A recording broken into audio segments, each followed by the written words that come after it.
PTI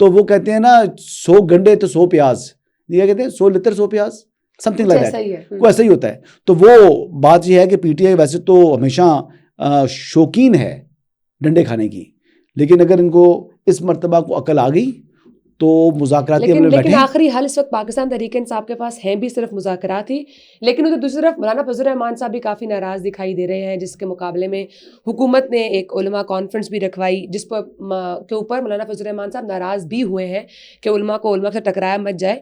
اس پر آپ کیا کہتے ہیں, اونٹ کس کروٹ بیٹھے گا, کیا سچویشن ہوگی, مولانا فضل الرحمان کس ڈائریکشن پر جا رہے ہیں؟ دیکھیں ایک تو بات یہ ہے کہ پسندیدہ ہے, لیکن اگین میرے پسندیدہ ہے جی مولانا صاحب, آئی لو ہم. مولانا فضل ویسے اپنے پشاور جلسہ دیکھا مولانا صاحب کا, کیا جلسہ کیا مولانا صاحب نے, یہ ہے ہوتا ہے لیڈر یہ. اور دیکھیں لیڈر کی جو طاقت ہوتی ہے نا وہ کراؤڈ ہوتا ہے, اور مولانا جہاں چاہیں ملک کے جس کونے میں چاہیں کراؤڈ لا سکتے ہیں. اکٹھے کر لیں تو بھی عوام آ جائے گی. تو مدرسے والے کیا پاکستانی نہیں ہے؟ پاکستانی ہے, کیا وہ پاکستان کے ووٹر نہیں ہے؟ نہیں, اس کا کمنٹ کیا وہ ہم دیکھیں. اور مزے کی بات یہ ہے کہ مولانا کا جب جلسہ ہوتا ہے تو جلسے کے بعد صفائی کر کے لوگ جاتے ہیں, گند نہیں چھوڑ کے جاتے. یہ ہے جو اسلامی تعلیمات, اور یہ ہے وہ لوگ جو کہ آتے ہیں کراچی سے چلتے ہیں اسلام آباد تک آتے ہیں, اسلام آباد میں قیام کرتے ہیں, واپس جاتے ہیں, تو سی ڈی کو کوئی اپنی جو ہے نا وہ اپنا سینیٹیشن کا عملہ نہیں بھیجنا پڑتا صفائی کے لیے. یہ اتنے صاف ستھرے لوگ ہیں جو بالکل اسلام کے اوپر بھی کاربند ہے. لیکن بہرحال مولانا فضل الرحمان صاحب کا جو یہ معاملہ ہے, اس معاملے کے اندر دینی مدارس کا ایشو ہے.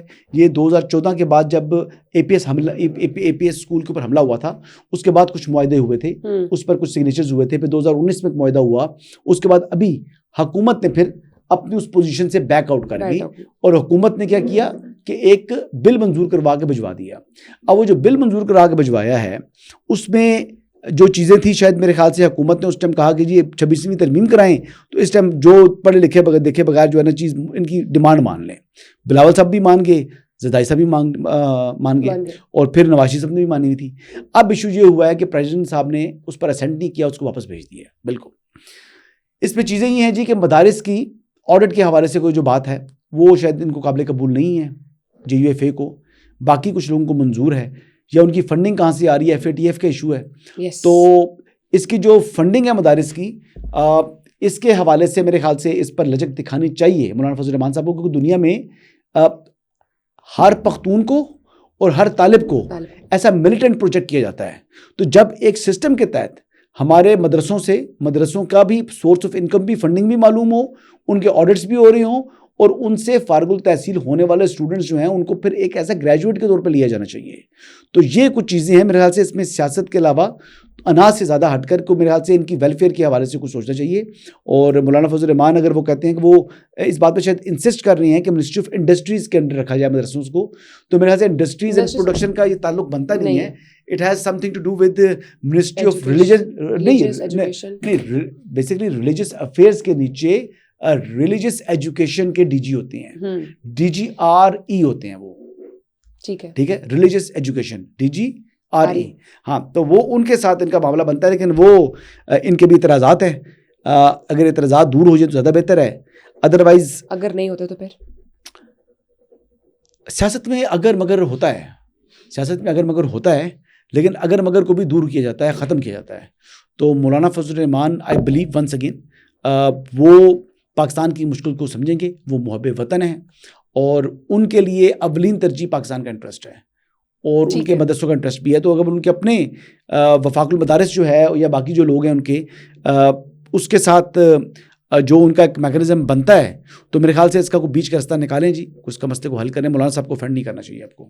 ٹھیک ہے, مولانا صاحب کو فنڈ کرنا حکومت کو کہیں نہ کہیں نقصان دہ بھی ہو سکتا ہے. نہیں, مولانا صاحب ایک اچھے آدمی ہے نا جی, مولانا صاحب کو کیوں ناراض کریں آپ, مولانا صاحب کو اپنے ساتھ جوڑیں. میں تو کہتا ہوں حکومت کو کہ مولانا صاحب کو وفاقی کابینہ کا حصہ بنائیں.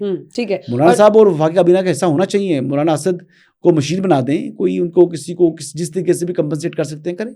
ٹھیک ہے, اور ایسی کچھ خبریں بھی آ رہی ہیں, تو آپ نے بتائیں اس حوالے سے آپ کے پاس کیا خبر ہے؟ نہیں, کابینہ میں بیسکلی خبر یہ ہے کہ کابینہ میں توسیع بھی ہوگی, لیکن توسیع سے زیادہ جو قلمدان ہیں مختلف وزراء کے, وہ ان میں شفلنگ ہوگی. یعنی کوئی امپورٹنٹ قلمدان جو کسی کے پاس ہے وہ کسی اور کو مل جائے گا. کچھ لوگ نئے بھی آئیں گے, لیکن جو موجودہ میں بھی شفلنگ ہو رہی ہے جی, جو موجودہ کیبنٹ ہے اس کے اندر میجر شفلنگ ہونی ہے. ٹھیک ہے. اور جب نہیں آئیں گے تو پرانے جائیں گے بھی تو اس سے نا کوئی. اب یہ تو ابھی کچھ نیٹی گریٹیز ہیں, یہ تو آپ کو پتا ہے کہ جب تک ہو نہ جائے, لیکن یہ وقت اب زیادہ دور نہیں ہے. نارملی تو 5 سال اسمبلی کے ہوتے ہیں نا, تو 5 کے 5 سال کابینہ میں توسیع کی خبریں لوگ چلوا رہے ہوتے ہیں, جن لوگوں کی خواہش ہوتی ہے نا وزیر بننے کی, وہ کہہ رہے ہوتے ہیں یار بڑی خفیہ کر کے بتاتے ہیں, کہتے ہیں کہ جناب ابھی توسیع ہونے والی ہے, فلاں ہونے والا ہے, فلاں ہونے والا ہے. ایکچولی ہو نہیں رہی ہوتی ہے, ہم سن رہے ہوتے ہیں, لیکن اس میں تو واقعی یہ میں کنفرم بات بتا رہا ہوں کہ کابینہ میں توسیع بھی ہو رہی ہے اور کابینہ میں جو شفلنگ بھی ہوگی. ٹھیک ہو گیا. اب وہ کچھ تفصیلات ہیں جو میں نہیں بتانا چاہ رہا, جو میں نہیں بتانا چاہ رہا. کیوں دیکھیں نا, اگر میں نے سسپینس ختم کر دیا نا تو ہونے تک پھر لوگ بالکل پرسکون ہو جائیں گے. اب دیکھیں نا وہ یحییٰ افریدی صاحب کا اور جسٹس امین الدین ولی, میں نے خبر پہلے دے دی, تو وہ اینڈ تک جو ہے نا وہ لوگ کبھی کس کی دے رہا تھا, کبھی کون سی دے رہا تھا, تو میرا وہ انٹرسٹ ختم ہو گیا تھا. تو میں نے کہا آہستہ آہستہ ساتھ سے نا آخری 1-2 دن جو آتے ہوں گے, کس کو کیا ملنا ہے, کس کو کیا ہونا ہے, وہ تو ہم بتا دیں گے. لیکن وہ علم بھی ہے ہمارے پاس. لیکن اب دیکھیں, میں دوستوں کو کہوں گا جو وزیر بننے کے خواہش مند ہیں اور جو وزیر موجودہ ہیں, وہ مجھے رابطہ نہ کریں, میں کچھ بھی نہیں بتاؤں گا, اس لیے مجھے بھی شرمندہ نہ کریں اور خود بھی شرمندہ مت ہوں. خبر میرے پاس پوری ہے. صاحب بڑے پکے ہیں, سو پلیز آپ باقی میں نہ کیجیے گا. لاسٹلی پروگرام کو اینڈ کرنے سے پہلے سانحہ 9 مئی پر جو عمران خان صاحب کی درخواست ہے کہ سپریم کورٹ جوڈیشل کمیشن بنائے, اس پر آپ کو لگتا ہے کہ سپریم کورٹ کچھ دیکھے گی, کچھ ہل جل کرے گی, یا جوڈیشل کمیشن بنائے 9 مئی عمران کے خان اوپر؟ صاحب نہیں 9 مئی پر جوڈیشل کمیشن کے تک نہیں بنتی نا. فوجداری مقدمات ہیں, ATC میں چلنے ہیں, ملٹری کورٹس میں چلنے ہیں. ان کا تعلق کیا ہے اس سے؟ جلاؤ گھراؤ کیا انہوں نے ملک میں جناب مختلف مقامات کے اوپر, اور 9 مئی سے متعلق تو کیس چل رہا ہے. ملٹری کورٹس والا کیس کیا ہے؟ 9 مئی والا کیس ہے نا. ہاں, تو اس پر جوڈیشل کمیشن کیوں بنائے؟ آلریڈی میٹر ٹیک اپ ہوا ہے. سپریم کورٹ میں جو ہے وہ جوڈیشل سائڈ کے اوپر خود دیکھ رہی ہے, تو ان کو اس کو ایڈمنسٹریٹو سپریم کورٹ دیکھ رہی ہے نا جی, جو سپریم کورٹ کا آئینی بینچ ہے وہ دیکھ رہے ہیں. تو اب یہ جوڈیشل کمیشن والی جو درخواست ہے یہ انفیکچس ہے. ٹھیک ہے. ہاں, اب اس کی جو زینت بنتی ہے نظر آ رہی ہے, وہ اس کو کہتے ہیں ڈسٹ بن. ہاں, اور وہ ایک بات, نہیں ایک بات دیکھیں, دوسری بات آپ کو میں بتا رہا ہوں کہ ایک اپلیکیشن اور بھی تھی جس میں انہوں نے کہا جی کہ بانی چیئرمین تحریک انصاف کو اڈیالہ سے خیبر پختونخوا جیل منتقل کر دیا جائے, تو اس پر ہوا 20,000 روپے کا جرمانہ. وجہ پتہ کیوں؟ کیونکہ دیکھیں بات یہ ہے کہ وہ اڈیالہ کے چانسلر ہیں. اب انہوں نے اپنی مدت اڈیالہ میں پوری کرنی ہے.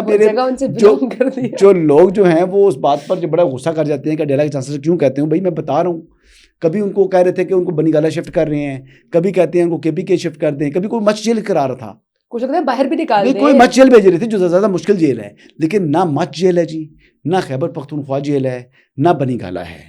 وہ اڈیالہ کے چانسلر ہیں, اپنی مدت پوری کریں گے. بہت شکریہ حسن صاحب, پروگرام کو آپ نے ٹائم دیا. ناظرین, آپ نے آزاد ڈیجیٹل کو لائک کرنا ہے, سبسکرائب کرنا اور کامنٹ کرنا ہے. ٹیک کیئر, اللہ حافظ.